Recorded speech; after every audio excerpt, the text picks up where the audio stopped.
Olá, meu nome é Juliana Nunes, sou internacionalista e estou aqui para colaborar com um projeto acerca da intolerância religiosa. Bom, a minha colaboração vai ser acerca do debate entre política e religião na democracia brasileira. Mas o Brasil é um país com um elevado número de cristãos. Segundo dados do IBGE feitos em 2010, entre os anos de 1990 e 2010, dentro deste segmento, duas religiões se destacam: os católicos e os protestantes. Os católicos, que até hoje representam maioria no cenário brasileiro, têm apresentado uma diminuição no seu número de fiéis. Em contraposição, os evangélicos, que estavam abaixo do número de católicos no país até então, têm apresentado significativo aumento. Segundo dados do Datafolha de 2016, há uma intensa ligação entre a diminuição de uma religião, do número de fiéis de uma religião, e o aumento da outra, pois 44% dos evangélicos são ex-católicos. Entre as igrejas que mais recrutaram novos fiéis dentro deste segmento que cresce, no caso os evangélicos, estão as dos segmentos pentecostais e neopentecostais. Segundo os dados do Datafolha de 2020, hoje o Brasil conta com 50% de fiéis católicos e 31% de evangélicos. Os evangélicos têm se mostrado grandes influenciadores da política no cenário brasileiro. Temos visto isso principalmente durante as eleições de 2018. As igrejas hoje, além de serem um grande centro para reunião de pessoas e realizações de culto, também é um local de intensa interação social, trocas culturais e também um grande celeiro para votos. Políticos brasileiros, muitas das vezes durante seus períodos eleitorais, buscam por apoio das igrejas evangélicas, o que demonstra o grande potencial deste público para eleger candidatos. Tratando-se de uma religião que vem crescendo ao longo dos anos, não demoraria muito até que esse crescimento apresentado no segmento evangélico viesse a ser refletido nas esferas de poder público. E é justamente o que vimos nos últimos anos. Com o passar do tempo, os evangélicos têm conseguido eleger um número cada vez maior de representantes. Isso acontece porque quando um indivíduo ele se converte a determinada religião, ele tem seus pensamentos moldados, o seu comportamento moldado e se posiciona de maneira diferenciada dentro da sociedade. Isso reflete, muitas das vezes, na busca por representação de seus ideais dentro das esferas de poder. E é o que temos presenciado. Vimos que a bancada evangélica e a frente parlamentar evangélica é uma das maiores bancadas do Congresso Nacional. Não há como falar de engajamento político de evangélicos sem mencionar as eleições de 2018. Bom, nós vimos grande engajamento deste público durante as eleições. E Jair Bolsonaro foi o político que enxergou o potencial das igrejas evangélicas para se eleger. Bom, podemos ver que ele não estava errado.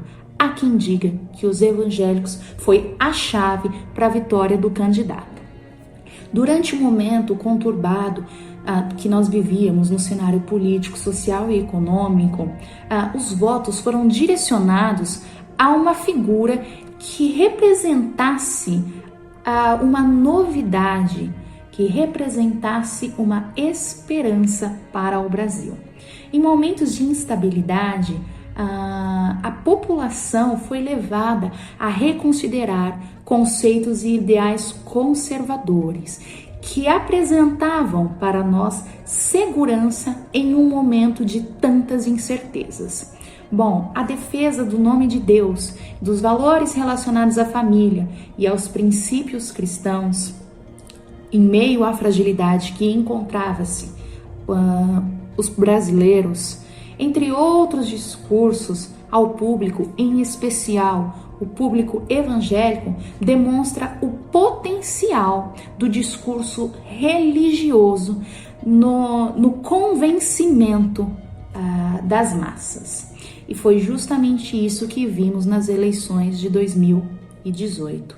Evangélicos estiveram fortemente engajados e conseguiram eleger seu candidato. Bom, por fim, vamos falar de uma questão muito importante. O intenso apoio e confiança concedida a políticos ou partidos políticos pode ser gerador de consequências futuras. É importante lembrar que as pessoas têm perspectivas diferentes da realidade e elas exercem o seu poder de voto na esperança e na busca por melhorias e baseado naquilo que elas julgam corretos. Isso de maneira geral. O Brasil é um país democrático e por isso possui um caráter plural. Apesar dessa característica, possui um histórico de intolerância em suas mais variadas formas, e a intolerância religiosa é uma delas. Tendo isso em mente, fica o seguinte questionamento: seria possível que os evangélicos um dia viessem a ser culpados caso os problemas de gestão do governo Bolsonaro viessem a se agravar?